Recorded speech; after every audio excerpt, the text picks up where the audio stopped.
I'm sorry I haven't been updating lately, but I've been so busy, and yesterday I suddenly remembered an incident that happened to me while I was living in Seoul. I forgot to mention to you guys that just prior to moving to Busan, I did live in Seoul for a couple of months. Several strange things happened to me while living there, but I'll share this story with you guys first. Within a few days of arriving in Seoul, I found a very cheap apartment. To get an idea what the apartment complex looked like, well, just imagine the movie Dark Water. It looked exactly like the building in the movie, and was very old and was probably, I'm guessing, built around the late 50s. On top of that, it looks pretty run down, but it was convenient for me, as it was located near the school I would be teaching English at.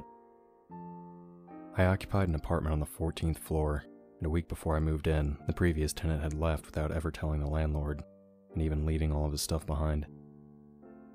Anyway, the first few days there were uneventful. It was on the fourth night that I started experiencing some weird stuff.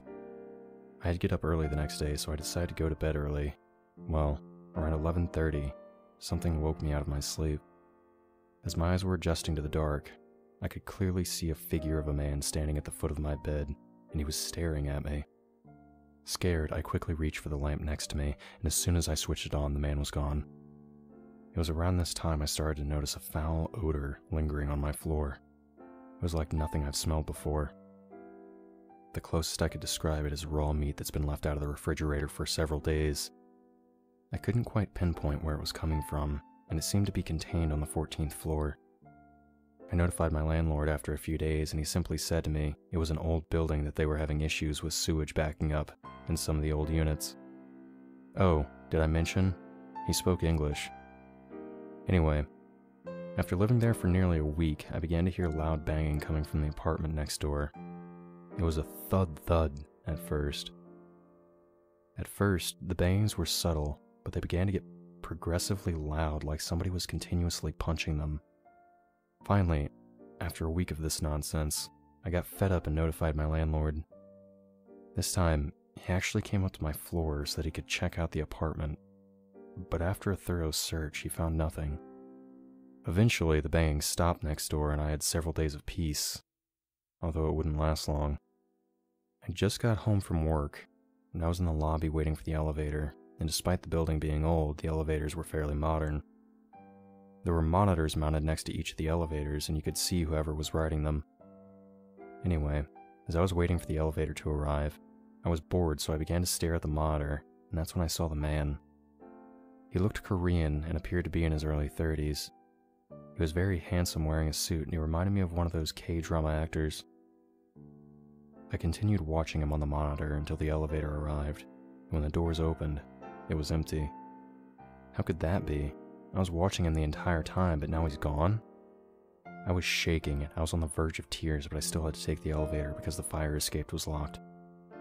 Just before stepping inside, though, I looked at the monitors again, and there he was, clear as day. Yet the elevator itself was empty.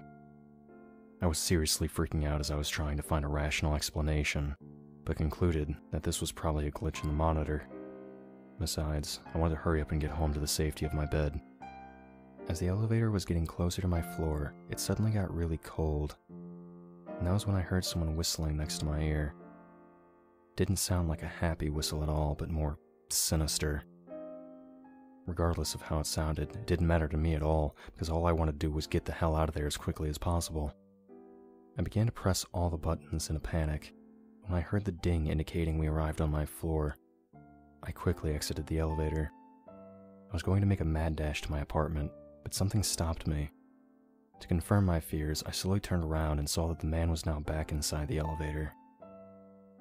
And oh, was he tall as his head nearly reached the top of the elevator. As he stood staring at me, he began to whistle again, but this time it was even louder. I fiddled for my keys as I slowly backed away, but never taking my eyes off him, not even once. Each time I took a step back, he took a step forward, moving his body in jerky motions, reminding me of one of those marionettes. Somehow I regained some of my courage and I made a mad dash for my apartment. The man began to chase me as I ran as fast as I could until I reached my door. As I fumbled with my keys, I turned around to see if the man was still there. But he was gone. After the encounter with the strange man, I was plagued by nightmares. but when I woke up, I couldn't remember anything about my dreams. I would also see this strange man everywhere I went, including my apartment. But the final straw came when one night I was having trouble sleeping. I went into the kitchen to get a glass of milk to help me get to sleep when I heard what sounded like two men arguing next door. It was already late, so I couldn't call the landlord, so, like an idiot, I decided to confront the noisy neighbors myself. And I approached their front door and started to bang on it pretty hard, but nobody answered.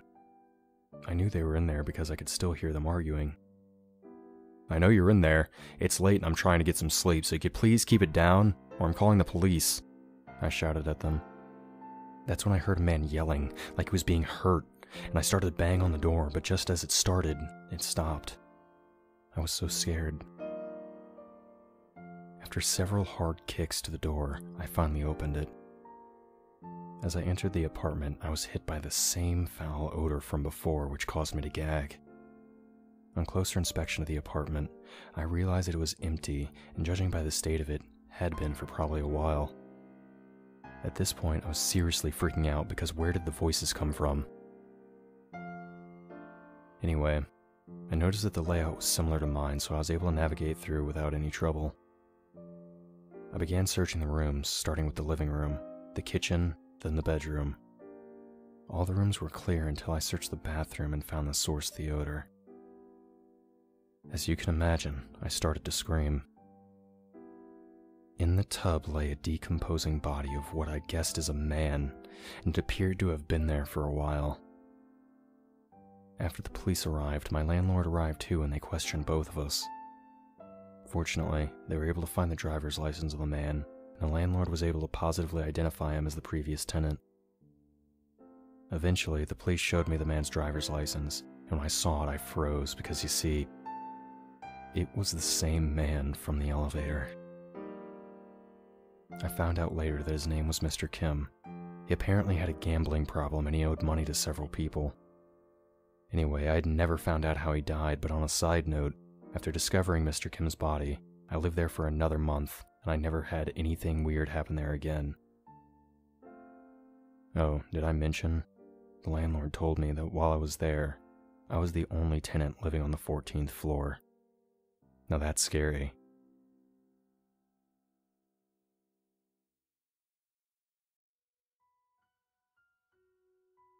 As I've mentioned to you guys before, I live in Seoul, where I taught English for several months.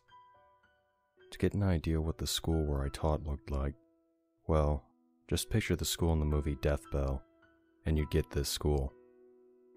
Not very descriptive, I know, but anyway.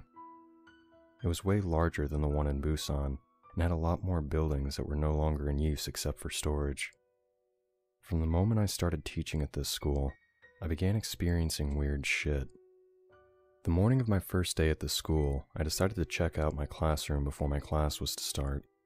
When I opened the door, I saw a girl that looked to be around 16 or 17, sitting at one of the desks. I assumed she was one of those punctual students, so I thought nothing of it. I mean, it was just a school day.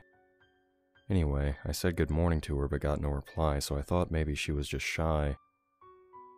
I walked over to my desk without once taking my eyes off of her. As I sat down, I briefly looked down, and when I looked back up again, she was gone. Of course, I was a bit freaked out because I never heard the door open, not even once. You know, now that I think about it, I don't even recall seeing her face either. Strange, huh? I was a month into my teaching when the next thing happened. I had just returned from a week-long break, so I needed to prepare for some of the assignments for class the next day. It was around 6 at night, and the only other people there at the time were a couple of janitors and some security guards. Anyway, I was really immersed in my work when I heard what sounded like somebody walking up and down the hallway wearing high heels. Now, me being the only female there at the time, I assumed someone broke into the school. I immediately ran out into the hallway to find that it was empty, but I could still hear the footsteps, which sounded like they were at the end of the hall. Then, they changed course, and I could hear them heading back in my direction. I was seriously freaking out at this point, as the footsteps were getting closer, but when they reached me, they suddenly stopped. Although I couldn't see anything, I knew that whatever was making those footsteps was right in front of me. Scared shitless, I ran back into the classroom and called security. They did a thorough search of the school, but they never found anything. Oh, did I mention? The school was once used as a hospital during the 50s. Another teacher here had her very own experience at the school. She was staying late to finish some work. Except for the security guards and janitors, she was alone too. It was around 7:30, and she was almost finished but needed to go to the main office to get some copies. She stepped into the hallway, and as she was passing a set of stairs that led into the abandoned 3rd floor, she saw this red ball bouncing down the steps and thought, what the hell? Now, the creepy thing is that the floor had been closed off for several years, and so there's no way a ball could be bouncing down those stairs, but yet it did. When she bent down to pick it up, she said she heard what sounded like a child laughing upstairs. Needless to say, she left without making those copies. This other story I'm about to share happened to an office administrator who worked at the school, and they swear this really happened. Well, several years ago, the school was receiving these really weird calls. At first, it started with maybe 1 or 2 calls a week, then the calls steadily increased to 6 or 7 a day. Well, he started answering these calls, and the first few, he told me, were dead air. As the calls increased, he said he could hear voices on the other line, and this lasted for 2 months. But the call that unnerved him was one of the last calls that came in. As usual, the calls started coming in, and of course, he picks up the phone. But as he's putting the receiver to his ear, he could hear what sounded like a woman screaming for help. Using his cell phone, he immediately calls the police, and somehow they're able to trace the call and where the calls were coming from, sent shivers down my spine. They were coming from an office in the school that had been closed off for 10 years. Still creeps me out every time I think about it. The last story I'm going to share with you happened to me. This was my last month at this school, and like usual, I was there pretty early. As I'm walking to my classroom, I see one of the teachers standing near the entrance to the basement, with her back towards me. I called out to her, but she just stood there. Thinking she didn't hear me, I called out again, and this time she looked back at me. She then turned around and walked down the stairs to the basement.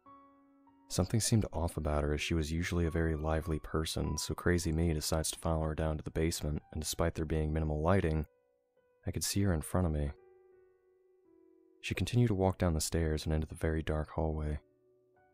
Then as she's rounding the corner, she stops in front of one of the old classrooms, turns around to look at me, then enters it. I'm getting a really bad feeling, but decide to follow her anyway, and when I enter it, she's nowhere to be seen. I quickly make my way up to the office to report what I just saw, and that's when I was told the bad news, that she was found dead the night before. Anyway, I have an early morning tomorrow, so I'll end it here, but I'll try to keep you guys posted.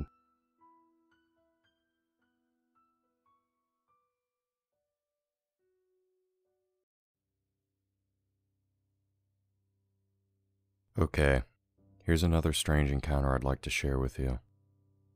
This happened to me last summer at this really popular beach here in Busan. I was on my summer break from teaching, and during that time I would often hang out with some of the other teachers. We'd barbecue and go fishing, fun stuff like that. Well, as our summer break was coming to an end, we decided to have an end-of-semester party at this beach in Busan. It was going to be 20 of us, and we planned on camping for 5 days. Anyway, the first night was a blast. We got drunk, roasted marshmallows, and told ghost stories around the barbecue grill. To prevent a fire, we didn't start a real campfire. As the night was winding down, we all started to get sleepy and decided to retreat to our tents, where I immediately fell asleep. Around 1 in the morning, I woke up to what sounded like footsteps outside my tent, so of course, I stepped out to check it out.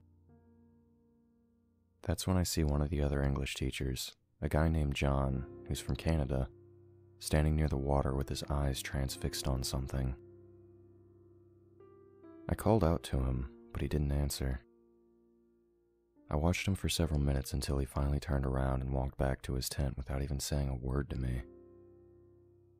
As you can imagine, this creeped me out a bit. Anyway, just before going back to my own tent, I scanned the area of the water he was looking at, but unfortunately, it was really too dark for me to see anything, but I did hear something loud splashing in the water. The next morning when I saw John, I asked him why he was standing outside at 1 a.m. and what he was looking at, but he just looked at me and asked what the hell I was talking about. I shrugged my shoulders and I said never mind. The rest of the day was, of course, uneventful, but as soon as it got dark, that's when shit started getting crazy. So once again, we're all sitting by the barbecue grill talking, when we all hear these very loud splashes in the water, and this continued for 15 minutes. When the splashing finally stopped, some of us braver souls with cell phones in hand went to check it out, and that's when we saw the things in the water. At first we mistook them for rocks. That is, until they started rising out of the water. From where we stood, we could see that they were women, at least 30 of them. These women weren't normal, and this fact became obviously clear when we saw their glowing eyes. Their hair was long and matted, and oh god, they smelled awful. The women creatures began to hiss as they approached our tents. All of us began running in all directions as the creatures tried to catch up to us. As I was running away, I could hear several of the people behind me screaming. I finally was far away from the beach where I could stop for a second to catch my breath. As I was hunched over, I felt wet hands grab my arms, and when I turned around, I saw one of the women creatures. Her smell was overpowering, and I began to gag. It was then that she began to pull me in the direction of the water. But I knew if I didn't try to stop her, that I would soon be joining the dead. Although I wasn't a religious person, I began saying the Lord's Prayer, hoping this would work, and it must have, because she soon released my arm, leaving behind painful gashes. When everything was said and done, we all gathered together and called the police. 6 of us were unaccounted for, including John. After we filed our report, we gathered all of our belongings because there was no way in hell we were going to stay there another second. During the drive home, we notified the families of our missing friends, and let me tell you, that was painful to do. Later on, I did some research on that beach and learned that there had been over 200 drownings in the last 68 years. Legend says that during the Korean War, there was a woman who, for circumstances unknown, was drowned by her husband on this beach. Shortly after her death, people began drowning on that beach increasingly, and witnesses claimed to see a young woman pulling the victims into the waters just before they drowned. Soon, that number would change, and people would claim to see several women pulling their unsuspecting victim into the waters. It was also around this time that beachgoers reported sightings of a woman with long, matted hair and weird glowing eyes. The people who lived nearby claimed that they would hear what they could only describe as a banshee screaming, seemingly through the night. This caused the homeowners to abandon their pricey beachfront homes and flee the area altogether. Eventually, bodies were being found on the beach at an alarming rate, and not just drowning victims, but homicide victims too. It was also rumored that during the crash of 2008, one homeowner who lived on the beach was found dead at the exact same spot where we were camping at. Although at first it looked like a suspicious death. They eventually ruled it as a suicide, as he was about to lose his home and file for bankruptcy. Oh, here's an update on John, or the other 5 people missing from the camping trip. Although they're all still missing, apparently several articles of clothing and a cell phone that belonged to John washed up on the beach. And lately here, I've been receiving calls from John's cell phone, and one time, I actually received a voice message. It said, "Help me." I would love to hear your opinions on what you think it was we saw, because I still get freaked out every time I think about it.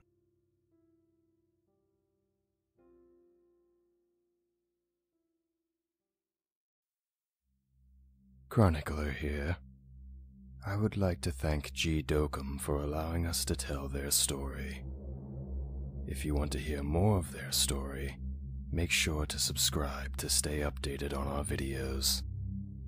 If you want to read more stories like this one, be sure to check out the author's link in the description and show them some love. If you're interested in having your story narrated, be sure to reach out to our humble overseer as he continues his journey to pull the darkest stories from the infinite depths of the internet. Until next time, fiends. And remember, we are darkness.